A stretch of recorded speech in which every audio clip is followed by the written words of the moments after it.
Flame Putters, let's talk about it. We are on a new journey. Season 3 of Sailor Moon Crystal, episode 27, Act 27, Infinity 1, Premonition. I think I understand why it's called Premonition, because we're getting premonition. Right through the flames, Usagi's feeling something. Mamoru might be getting it the strongest in terms of having a dream and seeing visions of a girl sleeping in bed, and she was having visions.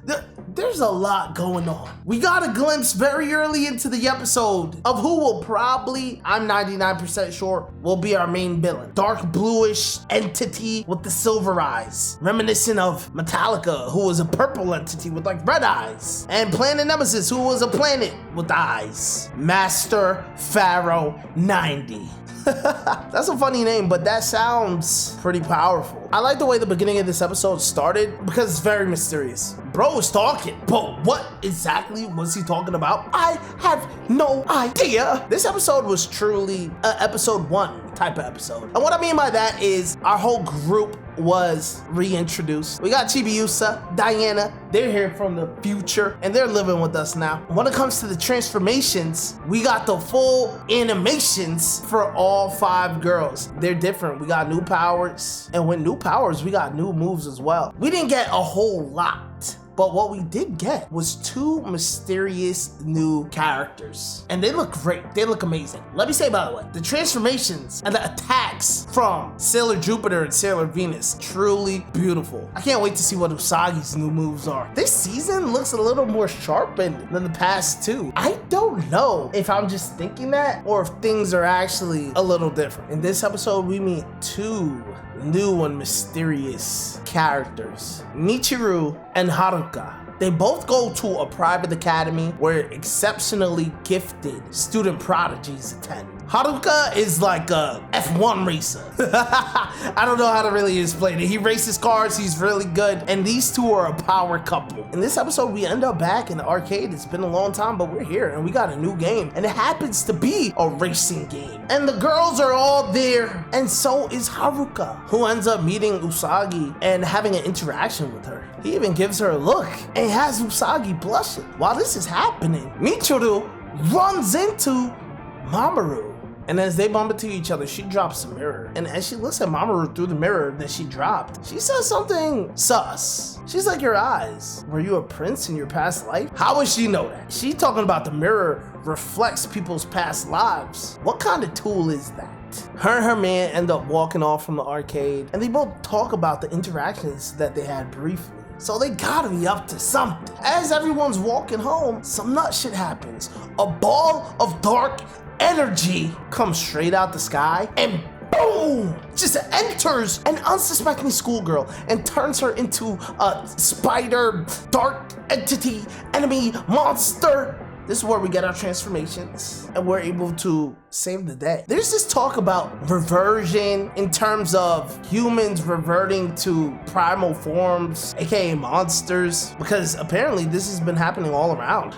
There's been multiple reports. Even when the news guy's reporting, he's talking like it's just regular. I cannot explain that. I definitely can't. But I know, and I know you know, that this ain't no reversion. This is dark power, dark magic. Where is it coming from? Probably the dude named Pharaoh. But I'm very excited to see what's gonna happen next episode. We have mystery. Who is this power couple? Are they evil? Are they good? Who's the girl that we saw when Mamoru was sleeping and she was having visions? Things are weird, but things are getting exciting. I really want to see what you guys had to say about last episode, season 2 finale. So let's go do that. Yo, Donnie, what's good? Season 2 is my favorite in Crystal and 90s anime, but season 3 is amazing. I'll be waiting for your reaction.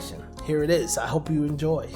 Wait, so like, you mean Sailor Moon Crystal season 2 is your favorite season of 90s anime in totality? That's actually so fire. I can see why. It was definitely one that went consistently up. So great. Murakami, what's up? No matter how many times I watch it, Usagi and Chibiusa saying goodbye always makes me tear up. That was a hard watch, truthfully, even if I know she comes right back. I'm sorry if I kind of spoiled those attack names. You'll see 2 of them in the next season. Another attack I really love that sadly isn't in any of the animated versions is Pink Sugar Tuxedo Attack. It's a joint attack between Chibiusa and Tuxedo Mask. I think that this episode right here was the first time we even really got a joint attack between two members. We did get, of course, I think twice or maybe 3 times, Sailor Planetary Attack. I don't really remember what it's called off top, but the one where all 4 Guardians combined, and that move is fire. In reference to that one comment, a lot of people grew up watching the 90s anime, so they didn't like how different Crystal, Eternal, and Cosmos were compared to that version in both art style and story. I personally prefer Crystal since it's closer to the manga and had Naoko Takeuchi working on it, but I love the 90s too. They're very different, but both are good. I'm so excited for season 3.